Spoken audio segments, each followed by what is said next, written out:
ഇന്ത്യക്കാരിൽ വായിലെ ക്യാൻസർ വർദ്ധിക്കുന്നു. പകുതിയിലധികം രോഗികളും പുകയിലയോ മദ്യമോ ഉപയോഗിക്കാത്തവരാണെന്ന് പറയുന്നു. ഈ ഒരു ന്യൂസിലൂടെ അല്ലെങ്കിൽ ഈ ഒരു പോസ്റ്ററിലൂടെ തെറ്റായൊരു വലിയൊരു ചിന്താഗതിയും കൂടെ ഉണ്ടാകുന്നുണ്ട്. കാരണം എന്താ വെച്ചാൽ ഇതൊക്കെ ഉപയോഗിക്കുന്നവർക്ക് ഒരു കുഴപ്പമില്ല എന്നാണ് ഈ ഒരു മെസ്സേജിലൂടെ വിചാരിക്കുക.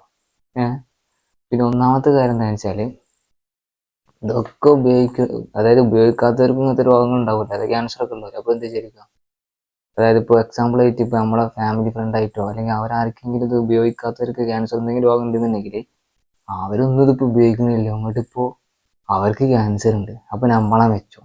അങ്ങനെ ഈ ഉപയോഗിക്കുന്നവർ ഇതിൽ നിന്ന് പിന്മാറില്ല, അവർ ഉപയോഗിക്കുന്നവർ കൂടും ചെയ്യും. വലിയൊരു തെറ്റായ ചിന്താഗതി കൂടെ ഈ ഒരു പോസ്റ്ററിൽ നിന്ന് ഉണ്ടാകുന്നുണ്ട്.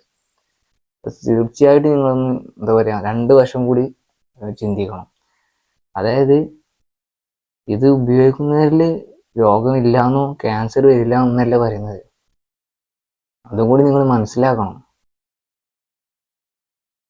എനിക്ക് തോന്നുന്നത് ഫേക്ക് ആണോ സംശയമുണ്ട്. കാരണം ഇതിന്റെ ന്യൂസിന്റെ ഐഡിയയും കാര്യങ്ങളൊന്നും കൊടുത്തിട്ടില്ല. അതായത് ഏത് ന്യൂസാണ് ഈ പോസ്റ്റ് ചെയ്തിരിക്കുന്നുള്ളത് ഇതിൽ കാണിക്കുന്നില്ല.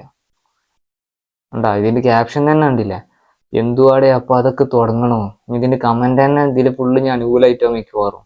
ഇപ്പൊ വളരെ നന്നായി, ബാറ്റ് ചെയ്താലും വലിയാലും റൺ ഔട്ട് ആവുന്നില്ലേ. ഉണ്ട് അങ്ങനെയൊക്കെ ഫുള്ള് ഇതിൽ ഇനിയിപ്പോ ലഹരിക്ക് അനുകൂലമായിട്ടുള്ള കമന്റ് അതിൽ ഫുള്ള് വന്നുകൊണ്ടിരിക്കുന്നത് ഉണ്ടാ. ഫുള്ള് അതിന്റെ കമന്റ് തന്നെ ഫുള്ള് സ്ക്രീൻഷോട്ട് എടുത്തിട്ടില്ല, ഇങ്ങനെ കാണിച്ചു തരാം. മൊത്തത്തിൽ ഇപ്പൊ ലഹരിക്ക് അനുകൂലമായി. ഇപ്പൊ 2 ദിവസമായിട്ട് നിങ്ങൾ അറിഞ്ഞിട്ടുണ്ടാവും, വലിയൊരു കൂട്ടക്കളാണ്. അത് ലഹരി ഉപയോഗിച്ചിട്ടാണെന്നൊക്കെയാണ് പറയുന്നത്. എൻ്റെ വീഡിയോ ഞാൻ മുമ്പ് പോസ്റ്റ് ചെയ്തിട്ടുണ്ട്. അപ്പൊ ഇനി ലഹരി ഉപയോഗിക്കുന്നതിന് കൂടെ ചെയ്യുക, ഇതിന് വലിയ മാർക്കറ്റിംഗ് ചെയ്യുക. എന്തായാലും ശ്രദ്ധിക്കുക, ലഹരി ഉപയോഗിക്കാതിരിക്കുക.